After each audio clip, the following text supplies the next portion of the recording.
नमस्कार, जनता टीवी देख रहे हैं आप। आपके साथ मैं हूं अंजलि भंडारी और बात करेंगे देवभूमि उत्तराखंड की खबरों की। रुक करेंगे इस बीच आ रही है एक बड़ी खबर की और बड़ी जानकारी आ रही है, वो आपको बता दें। सबसे पहले तो हरियाणा के रण में सीएम धामी। जी हां, हरियाणा के चुनावी प्रचार में उत्तराखंड के मुख्यमंत्री पुष्कर सिंह धामी का चुनावी प्रचार जारी है। कलानौर रोहतक में चुनावी रैली को संबोधित करेंगे। जनता से बीजेपी को वोट देने की अपील करेंगे। ये इस वक्त की बड़ी खबर। हरियाणा के रण में सीएम धामी, तो बड़ी जानकारी आपको बता रहे हैं। बीजेपी प्रत्याशी के समर्थन में चुनावी प्रचार यहां पर करते नजर आएंगे। कलानौर रोहतक में करेंगे चुनावी रैली को संबोधित। इस वक्त की बड़ी खबर, जनता से बीजेपी को वोट देने की अपील भी करेंगे। बड़ी खबर आ रही है, आपको बता दें। हरियाणा के रण में सीएम धामी बीजेपी प्रत्याशी के समर्थन में चुनावी प्रचार यहां पर करेंगे। कलानौर रोहतक में करेंगे चुनावी रैली को संबोधित। इस वक्त की बड़ी खबर आपको बता रहे हैं, बड़ी जानकारी आ रही है। जनता से बीजेपी के पक्ष में वोट की अपील यहां करेंगे। इस वक्त की बड़ी खबर, बड़ी जानकारी आपको बता रहे हैं।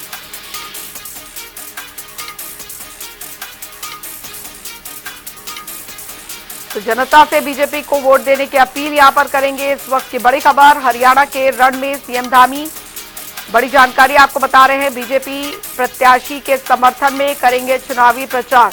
चुनावी अभियान लगातार जारी है और इस बीच कलानौर रोहतक में चुनावी प्रचार यहां पर करेंगे। जनता से बीजेपी को वोट देने की अपील करेंगे। हरियाणा के रण में सीएम धामी, इस वक्त की बड़ी खबर आपको बता रहे हैं। बीजेपी प्रत्याशी के समर्थन में करेंगे चुनावी प्रचार। तो बड़ी जानकारी, कलानौर रोहतक में चुनावी जनसभा को संबोधित करेंगे। तो हरियाणा के चुनावी समर में, चुनावी प्रचार में जुटे हुए हैं उत्तराखंड के मुख्यमंत्री पुष्कर सिंह धामी। इस वक्त की बड़ी खबर, बीजेपी प्रत्याशी के समर्थन में चुनावी प्रचार यहां पर करेंगे। तो बड़ी जानकारी, कलानौर रोहतक में करेंगे चुनावी रैली को संबोधित। बड़ी जानकारी आपको बता रहे हैं, हरियाणा के रण में सीएम धामी का चुनावी अभियान, बीजेपी प्रत्याशी के समर्थन में चुनावी प्रचार यहां करते नजर आएंगे। कलानौर रोहतक में करेंगे चुनावी रैली को संबोधित। इस वक्त की बड़ी खबर, उत्तराखंड के मुख्यमंत्री पुष्कर सिंह धामी का ये चुनावी दौरा। हरियाणा विधानसभा चुनाव जो कि बेहद नजदीक है और उससे पहले तमाम बीजेपी के स्टार प्रचारक जो है वो प्रचार प्रसार में जुटे हैं। और चलिए खबरों में आगे बढ़ेंगे। हरिद्वार के लिए केंद्र सरकार ने मेडिकल कॉलेज की मंजूरी देते हुए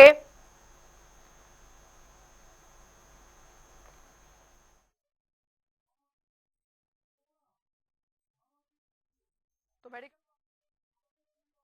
को मंजूरी दे दी है। इस मंजूरी के लिए पुष्कर सिंह धामी ने पीएम मोदी और केंद्रीय स्वास्थ्य मंत्री जेपी नड्डा का आभार व्यक्त किया है। बता दें आपको कि उत्तराखंड में स्वास्थ्य सुविधाओं को विकसित करने के लिए राज्य सरकार संकल्पित है। और बता दें कि देहरादून, श्रीनगर, हल्द्वानी में राजकीय मेडिकल कॉलेज की स्थापना के बाद अब हरिद्वार में भी मेडिकल कॉलेज का संचालन जो है वो होने जा रहा है।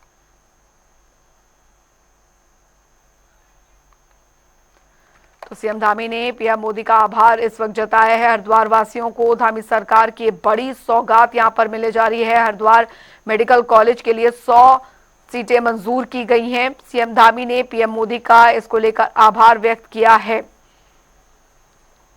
तो ये बड़ी सौगात, हरिद्वार मेडिकल कॉलेज के लिए 100 सीटें मंजूर यहां पर की गई हैं, जिससे काफी फायदा यहां पर होगा। और इसी को लेकर सीएम धामी ने आभार व्यक्त किया है प्रधानमंत्री नरेंद्र मोदी का। बड़ी सौगात यहां पर हरिद्वार मेडिकल कॉलेज के लिए 100 सीटें जो है वो आवंटित की गई हैं। बता दें आपको, ये इस वक्त की बड़ी खबर, हरिद्वार वासियों को धामी सरकार के बड़ी सौगात के रूप में देखा जा रहा है। हरिद्वार मेडिकल कॉलेज के लिए 100 सीटों की मंजूरी जो है वो यहां पर दी गई है। तो बड़ी जानकारी आपको बता रहे हैं, बड़ी खबर आपको बता रहे हैं। और हरिद्वार मेडिकल कॉलेज के लिए 100 सीटें मंजूर यहां पर की गई हैं, जिसको लेकर अब उत्तराखंड के मुख्यमंत्री पुष्कर सिंह धामी ने हरिद्वार मेडिकल कॉलेज के लिए 100 सीटें मंजूर होने पर सीएम धामी ने पीएम मोदी का आभार व्यक्त किया है। तो अब हरिद्वार में भी मेडिकल कॉलेज का संचालन होने जा रहा है। कॉलेज की स्थापना के बाद अब हरिद्वार में मेडिकल कॉलेज का संचालन होने जा रहा है। बता दें आपको, श्रीनगर, हल्द्वानी में राजकीय मेडिकल कॉलेज की स्थापना के बाद अब हरिद्वार में भी इसकी स्थापना होने जा रही है। तो ये इस वक्त की महत्वपूर्ण खबर है और बहुत बड़ी सौगात इसे मानी जा रही है। तो उत्तराखंड में स्वास्थ्य सुविधाओं को विकसित करने की दिशा में राज्य सरकार संकल्पित है। उधर पूर्व मुख्यमंत्री भुवन चंद खंडूरी का आज जन्मदिन मनाया जा रहा है और वहीं आपको बता दें कि मुख्यमंत्री पुष्कर सिंह धामी ने सोशल मीडिया प्लेटफॉर्म एक्स पर पोस्ट कर उन्होंने जन्मदिवस पर हार्दिक बधाई एवं शुभकामनाएं भी दी हैं। उत्तराखंड के पूर्व मुख्यमंत्री आदरणीय श्री भुवन चंद खंडूरी जी को जन्मदिवस पर हार्दिक बधाई एवं शुभकामनाएं। बाबा केदार से आपके सुखद आरोग्यपूर्ण एवं मंगलमय जीवन की कामना करता हूं। उत्तराखंड के पूर्व मुख्यमंत्री आदरणीय श्री भुवन चंद खंडूरी जी को जन्मदिवस की हार्दिक बधाई एवं शुभकामनाएं।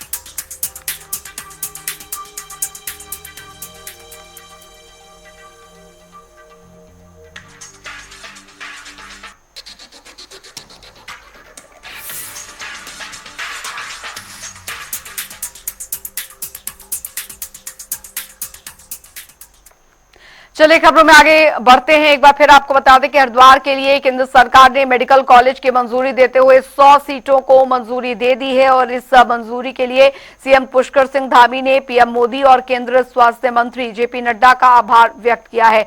उत्तराखंड में स्वास्थ्य सुविधाओं को विकसित करने के दिशा में राज्य सरकार संकल्पित है और बता दें कि देहरादून, श्रीनगर, हल्द्वानी में राजकीय मेडिकल कॉलेज की स्थापना के बाद अब हरिद्वार में भी मेडिकल कॉलेज का संचालन होने जा रहा है।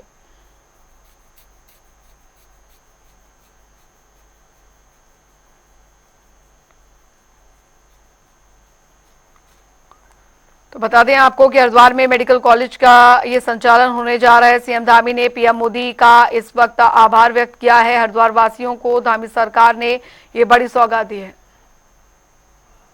विकास खरे संवाददाता सीधा हमारे साथ इस खबर पर जुड़ गए हैं ज्यादा जानकारी के साथ। विकास, स्वास्थ्य सुविधाओं को ध्यान में रखते हुए हरिद्वार के लिए बहुत बड़ी सौगात मानी जा रही है राज्य सरकार की तरफ से और केंद्र सरकार द्वारा भी इसको मंजूरी दी गई, जिसके लिए आभार भी व्यक्त किया है मुख्यमंत्री ने, प्रधानमंत्री का। बिल्कुल देखिए अंजलि, मुख्यमंत्री पुष्कर सिंह धामी ने हरिद्वार वासियों को बड़ी सौगात यहाँ पर दी है। हरिद्वार के जगजीतपुर में बने राजकीय मेडिकल कॉलेज में 100 सीटों को यहाँ पर मंजूरी दे दी गई। तो वहीं मुख्यमंत्री पुष्कर सिंह धामी ने प्रधानमंत्री नरेंद्र मोदी और स्वास्थ्य केंद्रीय मंत्री जेपी नड्डा का आभार व्यक्त कर यहाँ पर धन्यवाद दिया है। और कुछ ही समय के बाद जो प्रदेश के स्वास्थ्य मंत्री धन सिंह रावत यहाँ पर पहुंचेंगे, कहने की जो मेडिकल कॉलेज जगदीशपुर को यहाँ पर बनना है उसका यहाँ पर निरीक्षण करेंगे। साफ तौर पर मैं आपको बता दूं, जल्दी इस कॉलेज की यहाँ पर स्थापना हो रही और जल्दी जो है संचालन यहाँ पर इस कॉलेज का हो जाएगा। और कहने की जो हरिद्वार के वासी है उनको भी यहाँ पर इसका बड़ा फायदा मिला है, चूंकि जो हरिद्वार की जनता है उनको बाहर की आप फिर अन्य प्रदेश के हॉस्पिटलों के चक्कर नहीं काटने पड़ेंगे। और कहने की मुख्यमंत्री पुष्कर सिंह धामी ने हरिद्वार वासियों के लिए एक बड़ी सौगात यहाँ पर दी गई है। अंजलि, बिल्कुल विकास, हालांकि इसके संचालन की जो मांग है काफी समय से यहाँ पर की जा रही थी, लेकिन आखिरकार ये बड़ी सौगात हरिद्वार वासियों को यहाँ पर दी गई है। जाहिर तौर पर जो दूर दूर से मरीजों को दूर दूर जाना पड़ता था इलाज के लिए, अब वो जो है वो यहाँ आसानी से मुमकिन हो सकेगा। यानी प्रदेश के चौमुखी विकास के लिए प्रदेश के जो मुखिया हैं पुष्कर सिंह धामी, वो लगातार प्रयासरत हैं। बिल्कुल देखिए अंजलि, जिस तरह से मुख्यमंत्री पुष्कर सिंह धामी लगातार जो उत्तराखंड के लिए प्रयास रहते, तो हरिद्वार की अगर हम बात करें तो जिस तरह से हरिद्वार की जनता अंश ऋषिकेश या फिर देहरादून के चक्कर यहाँ पर काटना उनको पड़ता था, तो उसको लेकर अब जनता को कहीं के भी चक्कर नहीं काटने पड़ेगी, क्योंकि हरिद्वार में जिस तरह की सुविधा मुख्यमंत्री पुष्कर सिंह धामी ने यहाँ पर दिए, राजकीय मेडिकल कॉलेज की जो स्थापना यहाँ पर की और जल्दी इसका यहाँ पर संचालन हो जाएगा। चूंकि जो हरिद्वार के वासी है उनको भी बाहर प्रदेश या फिर दूर तक नहीं जाना पड़ेगा, जो टोटल यहाँ पर इलाज कहीं न कहीं यहाँ पर दिया जाएगा। तो इसको लेकर आज जो स्वास्थ्य मंत्री है उत्तराखंड राज्य के धन सिंह रावत आज यहाँ पर निरीक्षण करेंगे। हालांकि जिस तरह से मेडिकल कॉलेज का यहाँ पर जो है सुचारू रूप से फिलहाल कार्य चला है, कहीं न कहीं जो कार्य निर्माण है वो यहाँ फिलहाल अभी प्रगति पर है। काफी बड़ी बिल्डिंग, कई एकड़ में जो है हॉस्पिटल यहाँ पर बनाया जा रहा है, ताकि हरिद्वार की जनता को इसका फायदा मिल सके। और जल्दी मुख्यमंत्री पुष्कर सिंह धामी भी इस कॉलेज का निरीक्षण करने वाले हैं। अंजलि, तो कब तक इसका संचालन शुरू हो जाएगा? कोई डेडलाइन यहाँ पर रखी गई है इसको लेकर विकास? बिल्कुल देखिए अंजिल, जिस तरह स्वास्थ्य मंत्री का आज यहाँ पर दौरा, वो यहाँ पर आज निरीक्षण करेंगे। कहीं न कहीं उनके द्वारा जो यहाँ पर रिपोर्ट प्रेषित की जाएगी मुख्यमंत्री को, क्योंकि जिस तरह 100 सीटों की मंजूरी यहाँ पर मुख्यमंत्री पुष्कर सिंह धामी ने दी है, तो उसको लेकर आज यहाँ पर निरीक्षण होगा और कहीं न कहीं जल्द इसका संचालन यहाँ पर कर दिया जाएगा। और कहीं न कहीं हरिद्वार वासियों की अगर हम बात करें तो उन पर यहाँ पर खुशी के दिखाई दे रही है। अगर हम ग्रामीण क्षेत्रों की बात करें तो सबसे बड़ा जो फायदा यहाँ पर ग्रामीण क्षेत्रों को उसका मिलने वाला है, तो कहीं ग्रामीणों की काफी खुशी ले यहाँ पर दिखाई दे रही है। चूंकि कुछ ही समय के बाद जिस तरह से जो है स्वास्थ्य मंत्री धन सिंह रावत यहाँ पर पहुंचेंगे, उसका भी यहाँ पर जो है हॉस्पिटल का जो मेडिकल कॉलेज यहाँ पर इनका निरीक्षण किया जाएगा। तो कहीं न कहीं जो यहाँ के जो संबंधित जो मेडिकल कॉलेज के अधिकारी, उनके द्वारा यहाँ पर पूरी तैयारियां कर ली गई और कहीं न कहीं जल्दी जो संचालन की जो प्रगति है उसको भी यहाँ पर आज जो है धन सिंह रावत कहीं न कहीं मंजूरी देंगे। जी चलिए ठीक है, बहुत बहुत शुक्रिया विकास खरे इस तमाम जानकारी के लिए। रुक रहेंगे, इस बीच आ रही है एक बड़ी खबर की और बड़ी जानकारी आ रही है, वो आपको बता दें। सरकार जमीनों की कराएगी जांच, इस वक्त की बड़ी खबर। जांच से कारोबारियों में हड़कंप मच गया है। पट्टे की जमीनों पर बाहरी कर रहे कारोबार, तो फिलहाल पट्टों की जमीनों पर होटल चल और रिजॉर्ट जो है वो चल रहे हैं और सरकार ने खेती के लिए दी थी पट्टे पर जमीन, तो सरकार को भी राजस्व का नुकसान हो रहा है, जिस पर अब ये बड़ी कार्रवाई अमल में लाई जाएगी। बड़ी खबर आपको बता रहे हैं, सरकार जमीनों की जांच कराएगी। जांच से कारोबारियों में अब हड़कंप मच गया है। पट्टे की जमीनों पर बाहरी कारोबार कर रहे हैं, तो पट्टों की जमीनों पर अब होटल और रिजॉर्ट चलाए जा रहे हैं, जबकि सरकार ने खेती के लिए पट्टे पर जमीन दी थी। सरकार को भी राजस्व का काफी नुकसान हो रहा है, इस वजह से सरकार जमीनों की जांच कराएगी। ये बड़ी खबर आपको बता रहे हैं। जांच से कारोबारियों में हड़कंप मचता नजर आ रहा है। पट्टे की जमीनों पर बाहरी कारोबार कर रहे हैं। पट्टे की जमीनों पर होटल रिजॉर्ट जो है वो चलाए जा रहे हैं। सरकार ने खेती के लिए पट्टे पर जमीन दी थी। संजय प्रसाद संवाददाता हल्द्वानी से हमारे साथ फोन लाइन पे जुड़ गए हैं ज्यादा जानकारी के साथ। संजय, अब जो सरकार जमीनों की जांच करवाने जा रही है, जाहिर तौर पर जो कारोबारी हैं जिन्होंने इन पट्टों की जमीनों पर कब्जा कर रखा है, कारोबार चला रहे हैं, उनमें हड़कंप मच गया है। जी अंजलि, सरकार की तरफ से ये जो आदेश जारी किया गया कि जमीनों की जांच कराई जाएगी, तो उससे खासकर जो बाहरी व्यापारी हैं, बाहरी जो लोग हैं, उनमें खासा हड़कंप मचा हुआ है। जी मामला ये है कि पहाड़ों में जो खासकर बड़े बड़े रिजॉर्ट होटल्स ये बने हुए हैं, ये अधिकतर जो हैं ये बाहरी लोगों द्वारा बनाए गए थे। तो आज जब इन पे जांच की बात कही जा रही है, तो कहीं ना कहीं ये जो व्यापारी हैं इनमें बहुत बड़ा एक खौफ पैदा हो गया है।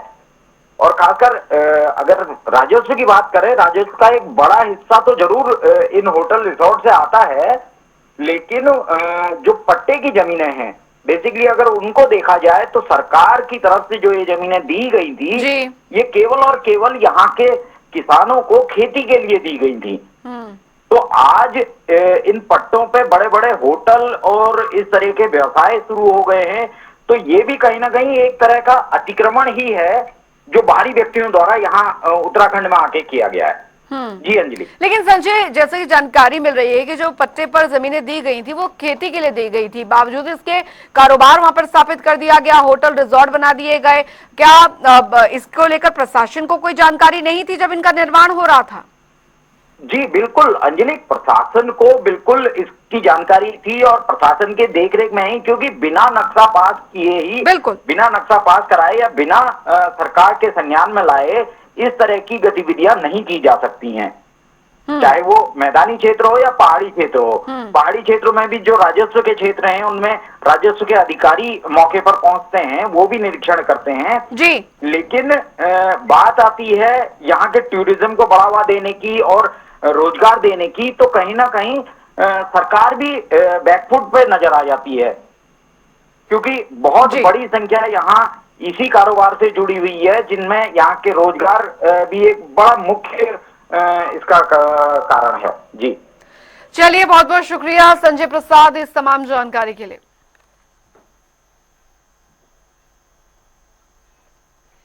चलिए खबरों में आगे बढ़ेंगे। उधर मुख्यमंत्री पुष्कर सिंह धामी ने शहीद वीर चंद्र सिंह गढ़वाली की पुण्यतिथि पर श्रद्धांजलि दी और सोशल मीडिया प्लेटफॉर्म एक्स पर पोस्ट कर लिखा,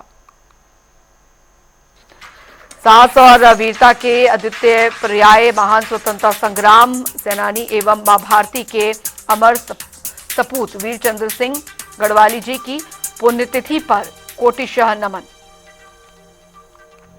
स्वाधीनता संग्राम में आपके द्वारा दिया गया योगदान और स्मरणीय है और आपकी जीवन गाथा राष्ट्र सेवा हेतु हमें सदैव प्रेरित करती रहेगी।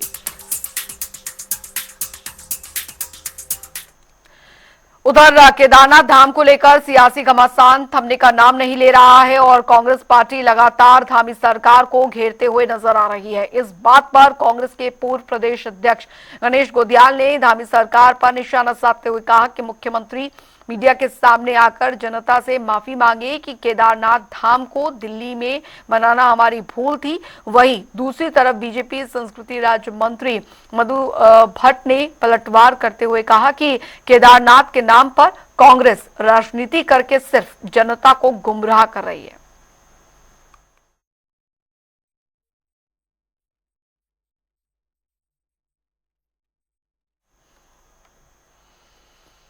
उधर देहरादून में गड्ढा मुक्त सड़क बनाने के लिए काम जारी है। दरअसल सीएम ने अधिकारियों को 15 अक्टूबर तक सभी सड़कों को गड्ढा मुक्त करने के आदेश दिए और इस बीच हमारे संवाददाता यशराज आनंद ने ग्राउंड रिपोर्टिंग के जरिए सड़कों की खराब हालत को समझने की कोशिश की। देखिए रिपोर्ट आप। इस वक्त हम खड़े हैं राजपुर रोड जो स्मार्ट सड़क की गिनती में आता है, उससे महज ही कुछ दूरी पर रायपुर रोड चुनाभट्टा। यहाँ पर देखें किस प्रकार से आप सड़क की स्थिति देख सकते हैं कि सड़क यहाँ पर सड़क नहीं है, यहाँ गड्ढे में सड़क नहीं, कहा जाए कि सड़क में ही गड्ढा है। आप देख सकते हैं जगह जगह पर यहाँ पर गड्ढे दिख रहे हैं, जहाँ पर लोगों को काफी परेशानियां हो रही है, आने जाने वाले लोगों को काफी परेशानियों का सामना करना पड़ रहा है। वहीं मुख्यमंत्री पुष्कर सिंह धामी के द्वारा 15 अक्टूबर तक यह कहा गया है कि 15 अक्टूबर तक राज्य के सभी सड़कों को गड्ढा मुक्त कर दिया जाएगा। तो क्या सिर्फ यह धामी का बयान है या वास्तव में गड्ढा मुक्त किया जा सकता है? सबसे पहले आइए जानते हैं कि यहाँ की जनता से, रायपुर की जनता से जो यहाँ पर परेशान है इन सड़कों में गड्ढे को लेकर के। सर, मेरा सबसे पहला प्रश्न है कि किस प्रकार से यहाँ पर आप देख रहे हैं, जिस प्रकार से सड़कें खुदी हुई है, गड्ढे हैं, आपको कितनी परेशानियों का सामना करना पड़ रहा है? बेहतर तो आप समझ सकते हैं भाई साहब, क्या है क्या नहीं, या नहीं, हमसे बेहतर आप समझ सकते हैं, देख भी रहे हैं आप बताओ। आप बताएं क्या परेशानी हो रही है आपको? पानी जाएगा, गड्ढे वड्ढे हो रहा है, पानी भरा हो जाता है, पानी भरता है यहाँ पर। आप ये बताइए क्या दिक्कत हो रहा है, किस दिक्कत का सामना करना पड़ रहा है? पानी आता है, एक्सीडेंट हो जाते हैं।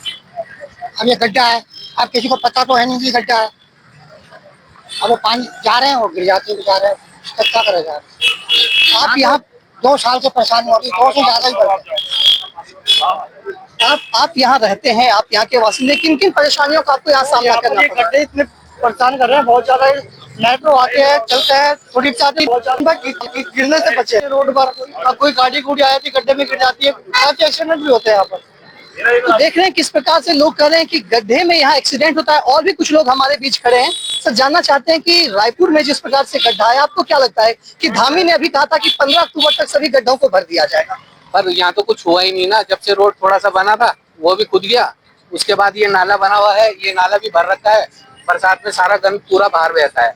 यहाँ लोगों को आने जाने के लिए दिक्कत है। सिर्फ शाम को क्या होता है, अगर गाड़ियाँ खड़ी हो गई तो उन पे ज्यादा होता है, इस चीजों में कोई गौर ही नहीं करता। ये नाला भी आगे से बंद है, ये नाला बना आगे पर पुल से पहले ही इसे बंद कर दिया है। आप बताएं कि क्या क्या परेशानियों का आपको सामना करना पड़ रहा है? ये बरसातों में ये दिक्कत होती है, पूरा रोड में पानी जाम हो जाता है और फिर चलने में दिक्कत है, पूरे जूते भीग जाते हैं। ये नाला बंद है, आगे ना नाला जाम है। एक बहुत बड़ी परेशानी समस्या ये बता रहे हैं नाले को लेकर के, जिसमें नाले बंद हैं। क्या आपको लग रहा है कि नाला बंद होना इसका एक प्रमुख वजह होगा या आप किन किन वजहों को और मानते हैं? कोई प्रमुख वजह नहीं है, ये सरकार की नाकामी है। जो नाले बने हुए हैं उनको बना रहे हैं दोबारा से, फिर उनको बिल्कुल सही नहीं कर रहे हैं नालों को। जो पूरा काम होना चाहिए आधे बीच में छोड़ देते हैं।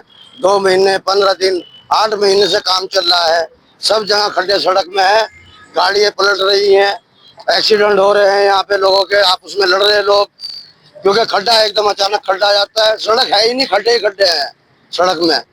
धामी जी क्या कर रहे हैं? कुछ नहीं कर रहे, सिर्फ आश्वासन दे रहे हैं और कुछ नहीं कर रहे हैं। ये देखिए आप चारों तरफ कैसे हो रखा है माहौल पूरे क्षेत्र का। हमारे साथ कांग्रेस के महामंत्री नवीन जोशी भी मौजूद हैं। आइए बात करते हैं। सर, मेरा प्रश्न आपसे है कि जिस प्रकार से निकाय चुनाव भी होना है, निकाय चुनाव को देखते हुए आपको क्या लग रहा है कि 15 अक्टूबर तक जो गड्ढा मुक्त बनाने की राज्य को मुख्यमंत्री के द्वारा घोषणा की गई है, कब तक इसमें अमली जामा पहनाया जाएगा या क्या रहेगा? देखिए, आज हम ये रायपुर विधानसभा के अंदर आए हैं, तो यहाँ पे हम लोगों से हम लोगों ने बात भी करी है। तो लोग मुझे यहाँ पे लेके आए, अपनी समस्या उन्होंने दिखाई है। जिस प्रकार से यहाँ नालियों में पूरा जल भराव हो रहा है और जगह जगह गड्ढे खुदे पड़े हुए हैं, और स्मार्ट सिटी के नाम पे इनके मेयर कहते रहे देहरादून को हमने स्मार्ट सिटी बना दिया, लेकिन ये स्मार्ट सिटी कहीं से भी नहीं दिख रहा। अभी जहाँ पर हम मौके पे खड़े हुए हैं, यहाँ पे इतने गड्ढे हैं, आए दिन ये दुकानदार लोग और क्षेत्र के लोग बता रहे हैं कि यहाँ पे दुर्घटनाएं होती रहती हैं। कई लोग इसमें चोटिल हो चुके हैं। कई बार उन्होंने यहाँ पे भारतीय जनता पार्टी के नेताओं से और जो यहाँ से चुन के गए हैं मेयर, उनसे भी शिकायत करी, लेकिन उनकी समस्या का समाधान नहीं हुआ। अब ये गड्ढा मुक्त बात करने की बात मुख्यमंत्री जी कह रहे हैं, मुझे नहीं लगता कि ये गड्ढा मुक्त कर पाएंगे। सबसे पहले तो आप उन जो ठेकेदारों के खिलाफ कार्रवाई करनी चाहिए जिन्होंने टेंडर लिया था, ये रोड का निर्माण किया था। जो एक बरसात में रोडें टूट जाती हैं, सरकार उस पर कार्रवाई क्यों नहीं करती? नगर निगम द्वारा उन पर कार्रवाई क्यों नहीं की जाती है? ये सब मिली भगत चल रही है।